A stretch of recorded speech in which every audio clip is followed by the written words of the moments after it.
Ky është mjeshtri Pukjani i prodhimit të instrumenteve tradicional popullor Viktor Shahini. Sot është 70 vjeç dhe ka 55 vite që ushtron këtë zanat, duke prodhuar afër 3000 çiftelije sharki.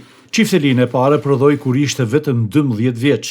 Qysh 12 vjeç që kam filluar çiftelinë e parë, prodhimin e parë çiftelisë, ashtu siç kam mujt vetë ta prodhoj. Edhe në vazhdim pasaj, pas 25 vite kam ushtruar totalisht në seri prodhimin e çiftelijës lahuta edhe ma vonë sharkisë. Tregu për mjeshtrin Shahini ka qenë gjithnjë i garantuar, kryesisht nga shqiptarët Kosovës dhe diasporës. Ka pas interesim shumë të madh nga diaspora, nga shqiptarët e Shqipërisë që punojnë diasporë edhe të Kosovës.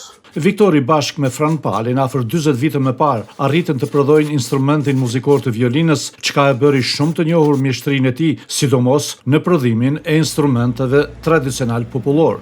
Suksesi i Viktorit në prodhimin e instrumenteve të çiftelisë sharkisë e lahutës lidhet me faktin sa e dinte të interpretojë në këto vegla duke njohur çdo detaj të timbrit të tyre. Shkrimet pirografike me panorama të Pukës më ora muri janë një pasion tjetër ku spikat mjeshtria e Viktorit. Po krahas tyre kam pas edhe dedikime të tjera si ora droni, shkrime pirografike, panorama qytetit të Pukës, turisti kur të hynë këtu mbas dalin pa gjë. Edhe ky vend tjetë si ambasador i Pukës në të vendet e botës. Mjeshtri Viktor Shahini vjen punën e nuk lodhet asnjëherë, duke përsosur zanatin e tij në prodhimin e instrumenteve popullor të traditës dhe ruajtjen e trashëgimisë kulturore.